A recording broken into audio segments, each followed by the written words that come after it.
Hey everyone, I hope you're all doing well. Today I'm here to share with you guys my fun little planner science project and that being my B6 yearly notebook from Paper Test Designs that has been chopped and turned into a B6 slim width. But before I get started, just a quick little side note, because I don't know how it will affect this video, but I'm still not feeling 100%, so you might hear an odd crackle in my voice or a sniffle here and there, but fingers crossed it's not too distracting. And yeah, let's just jump straight into it. So yeah, this is the B6 yearly notebook from Paper Test Designs that has been chopped up in width to be the B6 Slim, which is now 11 centimeters in width, whereas the normal standard sizing you get of the B6 here is 12.5 centimeters. So yeah, you do see that difference. Now I did also notice there are a couple of B6 Slim sizes, so I followed my width based on the Nanami Cafe note that I have, and then just left the height as is. Yeah, and bless her, Tess, she was happy-ish, willing enough to help me on this planner experiment. Tess has the industrial looking size paper cutter, whereas I just have, you know, your standard guillotine shoop in cutting, so it would have taken me a lot longer to trim, but she has the one that has the lever, and she was able to not only help me cut it, but in a one-off situation help me fold in my weekly, my monthly and my yearly inserts a little bit more further in so they wouldn't get cut. It definitely was an experiment on this one because we didn't know how the paper cutter will handle it, just because you get this slight little fanning of the paper with the amount of bulk here, so we didn't really know if it would actually cut it okay. But yeah, it turned out all right. It's got a little bit of a fluffy edge to it, but I really do love how it looks. Yeah, and let's just jump into it. I think Tess does have a few maybe second quality sands left, not 100% sure, but I did check last night and it was still there. So if you guys were thinking of jumping on this journey with me, please feel free. But yeah, let's open up and see what it looks like. So here you get this notebook belongs to so this turned out okay, and then these were the pages that made me hesitant on cutting it at first, because the yearly overview, you do get a couple of months or a few months that get affected by it, and as well as the perpetual quarterly view of the calendars. So you get part of January and then July and June and December a bit chopped off. So yeah, that's why I was like, do we cut? Do we not cut? Do we experiment? Do we not? But again, also a little side note, this experimenting is due to the lovely people that have also chopped up their Hobonichi A5 cousins to a standard TN size, because oh my goodness, that looks amazing with how they've set it up afterwards. It looks so good. I'm also tempted, but I know I can't do it because I'm not in a standard TN size, and no, I can't experiment on another. At least I hope I don't cave. But anyway, there are a couple that I absolutely love viewing. I'll leave some of the IG handles below, and I think, oh, I forgot the name of the channel, but they also have a YouTube channel, so I'll leave a link of them below. So this is, anyway, back to the planner. So in terms of how the monthly looks, the monthly actually survives the cut. It's more of the titling of what month you're on that is a bit uncertain.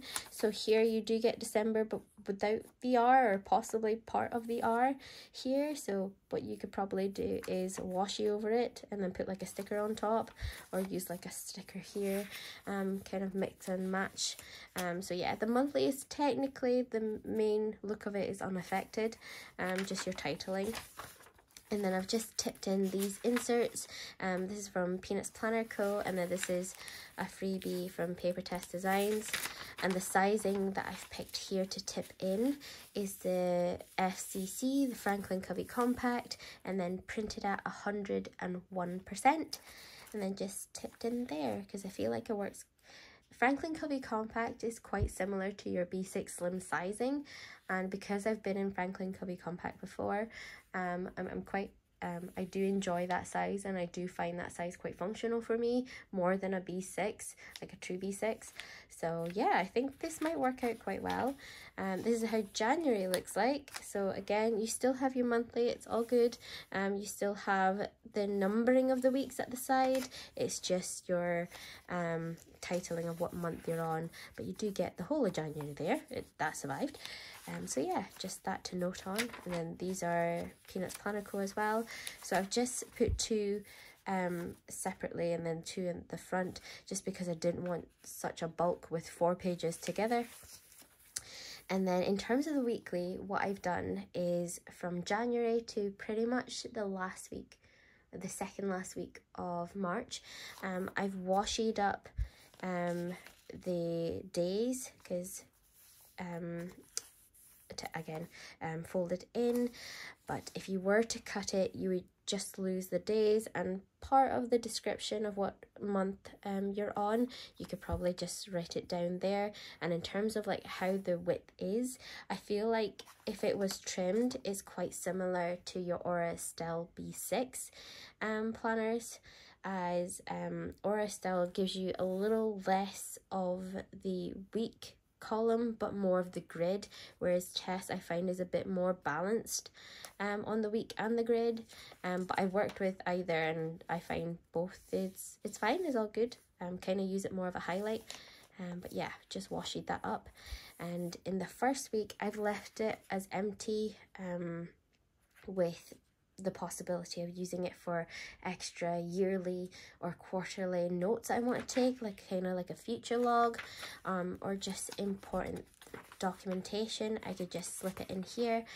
So yeah, it just kind of gives me that open thought of what to use that for. Then on the second week, again I washied it up, but I sectioned off it into trackers, and yeah, they're pretty much the trackers I have in my Paper Test Design weekly.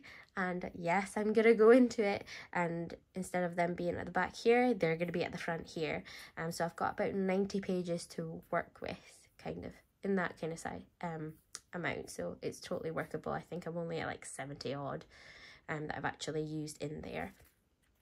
So this here I could probably either dig into each of the tracker and make specific notes to it, but I've just left it blank for now. And the first section we have is adult, so more of my key payments in the year that I need to keep on top of, gas and electric, some subscriptions, work schedules, and my 2023 projects. So I've made sure it's about 6 to 7 kind of headings to work off of. So first one here I've got there, I haven't got it written down yet, but I thought I'll just show you guys how the planner looks before I fully dig into information and then having to cover it up. So yeah, this is how the adult life one looks. I feel like it's quite balanced in how it views, so it doesn't feel a bit off, and I really love how it turned out. So I've got that there, then I've got my work schedule here and a little key. Then the next section is health. So first up I've got my vitamins. So instead of tracking multiple different vitamins I'm taking in a day, I'm just going to track like 1 or 2 in rotation, because this one here just felt quite overwhelming. So yeah, I've got vitamins there, I've got my cycle, I've got my migraine / headache tracker, my anxiety tracker, my mood tracker. Again, I'll need to go in with the keys at some point. I did also think about tipping in my anxiety tracker, the one that gives a bit more of a detailed breakdown, but then I thought, you know what, it's fine, because I do love carrying this planner more. And I don't really have a cover for this one, so this is pretty much another fun planner for me to enjoy.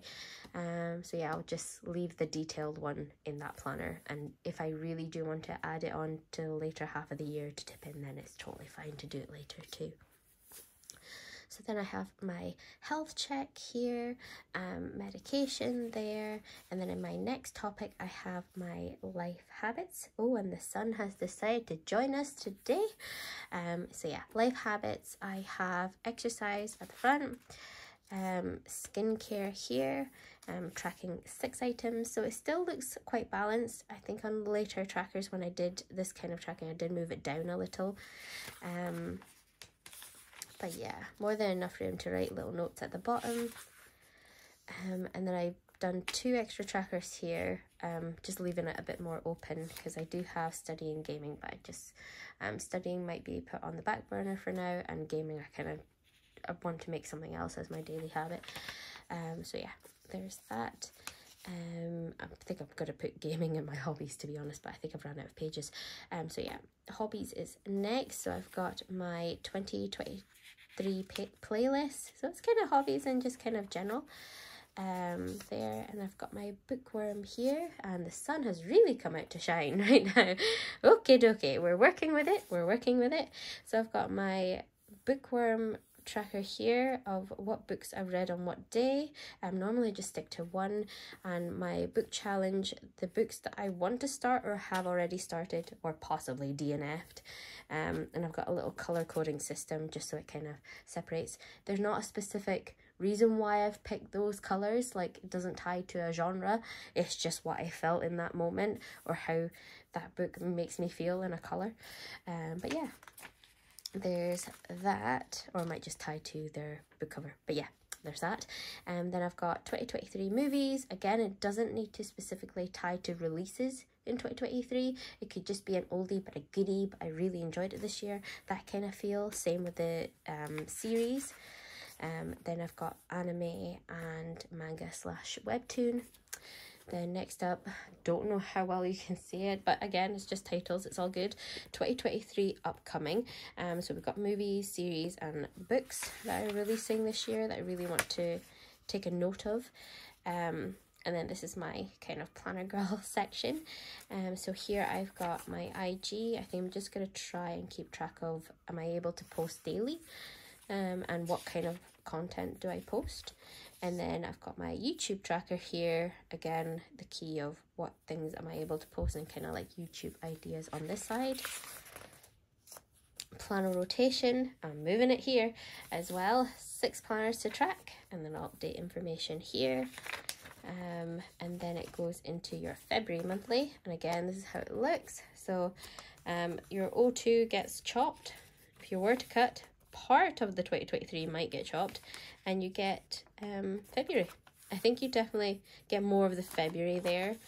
Again, just because it's a bit more folded in than your natural cut line. And then here's the moving on to more planner stuff. Got my planner covers on rotation that I want to switch to, a standard ring setup that I would like to have, just in case one day I just want to go, you know what, okay, what am I missing from this ring planner, and what do I need to add? I've just got that standard kind of layout I go to. Custom planner ideas, wish list, and to buy / restock list. So I haven't really set up this section or the following yet, but yeah, it's just your standard grid kind of pages. Next up, I've got my personal social. So I've got makeup reference, bag reference, packing list, wish list in lifestyle, and monthly favorites. I think monthly favorites, I'm going to split it between lifestyle and planners, that kind of thing. Then this one is family and friends, contacts, gifts, birthdays, and kind of anniversaries, and just maybe key events that I want to take note here. Then next up, I have home, which is cleaning, maintenance, plant maintenance, and recipes. So I've got these little inserts from the collab between Paper Test Design and Hey Planner Girl with their home management collab. And I've got the home maintenance here. I've just put some double-sided sticky tape there. I haven't figured out where I want to place it, so I've just popped it in there for now. Once I know, I'll just remove the double-sided tape and then just stick it in. Then I've got this little pantry list here. Then I have the indoor and outdoor plant guide here. And then you've got your next monthly, your March. Then I've got nothing in here so far, so I've got quite a bit of room, and I've numbered the pages at the bottom as well. So we're at 77, so it's not too bad in terms of how much space I've got to work with. Yeah, it goes up to 91, and then this will hit the next week we're on, and I will use this as an actual planner and see how I get on there. And then if I want to switch back, it's not really an issue.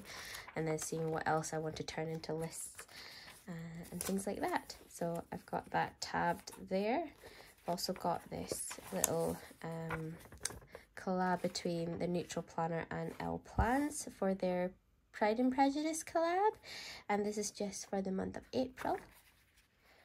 I just thought it'd be a cute little deco piece to have there, printed in vellum, and that's really it. And then I say the last little thing to note, if you were to cut, is that at the back there are 2 pages that's made for indexing and reference. So here you'll see that reference is here but index got cut, but then you've got index here but part of reference is cut, so you kind of get a bit of both, which again I don't really mind, and I think it's cut down quite nicely. In terms of what planner covers will work with this, I think the Chic Sparrow B6 works with it. I think Tess showed one of the ones that she cut, and then she showed it in like just chats with me, that it fits quite well with the Chic Sparrow B6 Slim. But I do possibly have a cover in the works just for this specific planner. We'll see how that gets on. But yeah, that's my little fun planner project going on right now. We'll see how this goes. There's not really much pressure on it. I really do love setting up this planner. It did take a bit of time, but you kind of get into it setting up planners, so I really did enjoy that. And yeah, that's about it. And the sun has fully come out to say hello. Might be an okay Sunday after Saturday, not Sunday. Might be an okay Saturday after all. But yeah, and then I have my cafe note here that I did start. I think I'm going to turn this more into a journal planner. Slowly getting used to it and seeing how it goes. I've got these Randy Dot Plans stickers here of the whole year, and yeah, I'm just using it to help me mark the days and just keeps it on that consistency of writing down the dates. So yeah, I've got that going here. It's not restricted to 1 day per page. I could put 2, I could put 2 pages per day, that kind of thing. So yeah, it's quite fun to work on. But I hope you guys enjoy. Any questions, do let me know. And oh, quick little thing, these are the tapes for the timed for this planner. And yeah, of course, because it's the right size, it will fit these no problem. So that's one little thing. I could turn it into a timed daily page. But yeah, okay. All right, I'll catch you guys later. See ya. Bye.